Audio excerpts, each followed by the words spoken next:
two in blue. Are they conflicting with one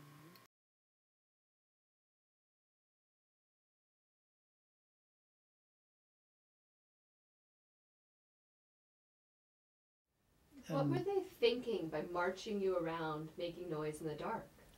He was trying to escape south. That was the idea. But the Germans, we didn't know. What happened was that, I've since learned from history, when the Germans attacked, they broke into two sections. One went due north and east, and the other went south and west. The one that went north attacked the British Army and Belgian, the French Army in Belgium, and played hell with them. But the other group was the one that came down and met us in Boulogne, and they were working back up north to trap the entire army, which they did at Dunkirk. And we halted them for about 2 days, and that was it. Then they finished up in Dunkirk, and you know the rest of the story. As I learned after, they got about 250,000 people away. But our regiment, my regiment, was decimated. So was the Irish Guards. The Irish Guards got worse than what we did. They were pummeled and smashed by aircraft and by tanks, whereas we did escape. How many of the Welsh Guards were with you at this point? The 30 men in your regiment? I no longer had 30 men. I didn't know where the hell they were because of the darkness. So how many of you were marching? Oh, off the wharf side? Probably about 100. I would say 100. I don't know the exact figure, but it would be about 100 in a column of 3. And anyway, I finished up in this building, and it was now quiet. The ambush had stopped. How did you get out of the telephone wire? I don't know, not to this day, but I did get out of it.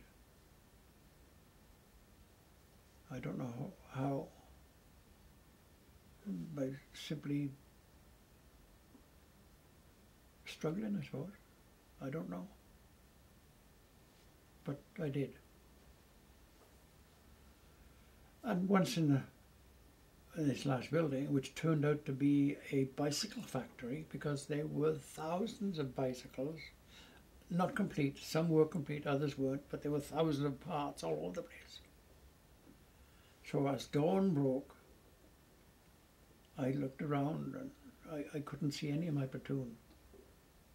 I saw a lot of men, and then eventually I saw a sergeant that I recognized, Sergeant Moss. He wasn't a sergeant out of my company, he was out of another company. And I said, let's get the hell out of here, let's get, take some of these bicycles and get out of here. He said, yeah, good idea. So, with some of the men that are around, I said, any of you here want to come with us? And 4 men did. So we now had a party of 6. So we set off in the early hours of the morning. And we travelled, as by the sun, what we determined to be due south. We were going to go to southern France. Well, we went through one roadblock, and we were sailing past, not sailing, but riding past another one, and all of a sudden, machine gun fire. So we dropped off those bicycles as quick as hell, and we were lying on the ground, silence. So I shouted in English, Anglais, Anglais, French. And that's all I knew, Anglais, Anglais, for English. I didn't get a reply, and I thought, well, there must be some goddamn Frenchman half asleep and seen us walk cycling by and decided to frighten us to hell, or didn't know who we were, and had fired on us. So I couldn't see anybody else around, except Moss. He was in the street as well. So I got up and walked towards the roadblock. And I was probably 6 yards from the roadblock when out stepped from the side of the roadblock a man in field grey, a German, the enemy. And he had his Schmeiser pistol machine gun pointed straight at my gut. My rifle was over my shoulder, and there was nothing I could do. If I'd attempted to go for it and try to wrench it off my shoulder, he could have put 20 rounds into me in 10 seconds. So, for you, Winston Churchill's boy, the war is over, he said in perfect English. And I looked at him and I thought, what the hell did you mean, Winston Churchill's boy? Yes, I'm a young man. And then I remembered on my shoulder were my epaulets, WG. We hadn't even had time to take them off. And so I was a prisoner. And he took me, he ordered me to take my rifle off my shoulder, throw it on the ground, which I did. Then he took me and put me into a shed. And in that shed, I found about 8 other people. They weren't all English.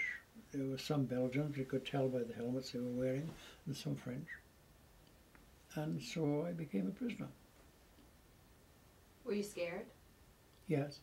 Not, how can I say, not scared, not feared, but full of apprehension. What's next? Because we had heard stories of prisoners being shot, and we know that some prisoners were shot, not just by the Germans, but all over the place. Eh? So what's next? The shed was obviously being used for fodder for either cattle, sheep or horses, because it was like hay. Now he had told me to disarm myself by throwing my rifle on the ground. And I've already told you that on the boat I put a grenade in each pouch.